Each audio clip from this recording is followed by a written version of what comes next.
स्वतंत्र दिनाचं पवित्र औचित्य साधून धुळे महानगरपालिकेने अत्यंत विशेष असे कार्यक्रम घेतलेत।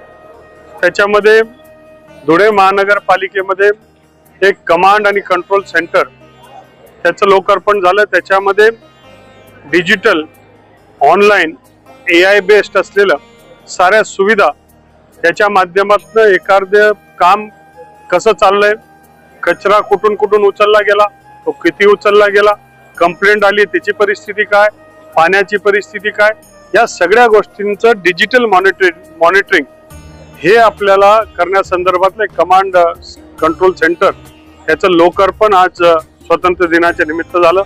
त्याचबरोबर आपल्याकडे मध्यवर्ती नियंत्रण कक्ष हा सेंट्रल कमांड सेंटर झाला।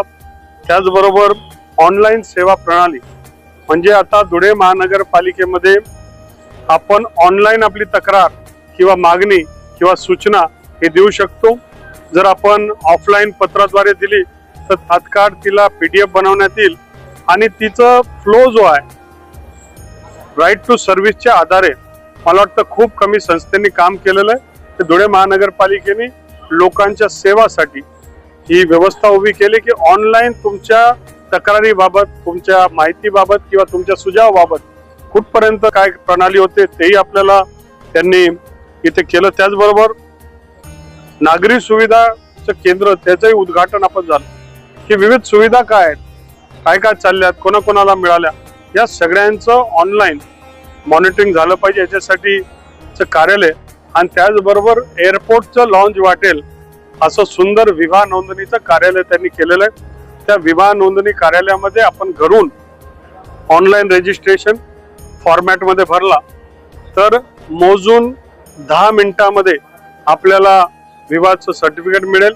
कुठल्या तारखेला कुठल्या वेळेला तुम्हाला यायचंय तेही चॉईस आपल्याला करता येतं आणि ठरलेल्या दिवशी ठरलेल्या वेळेत 10 मिनिटांमध्ये आपलं सर्टिफिकेट आपल्या हातामध्ये ते लोक लॅमिनेट करून देतात। ही फार मोठी बाब आहे।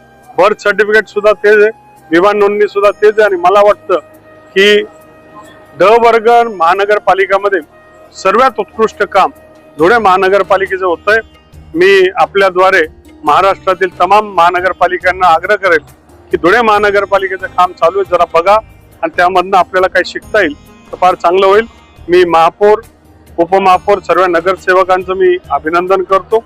त्याचबरोबर आमचे कमिशनर आणि आमचे सर्व अधिकारी हे जे सातत्याने प्रयत्न करतात त्यांचं देखील मी अभिनंदन करतो। आणि या सगळ्यांचं समन्वय करण्यासाठी स्थानिक आमदार यांची तळमळ आहे, त्यांचं मी मनपूर्वक अभिनंदन करतो।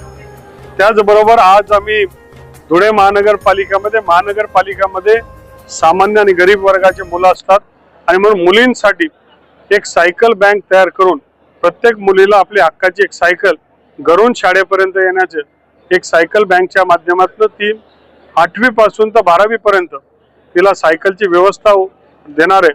पुढच्या काळात 5वी पासून ती देणार आहे आणि प्रत्येकाला घरून शिक्षणासाठी व्यवस्था होईल।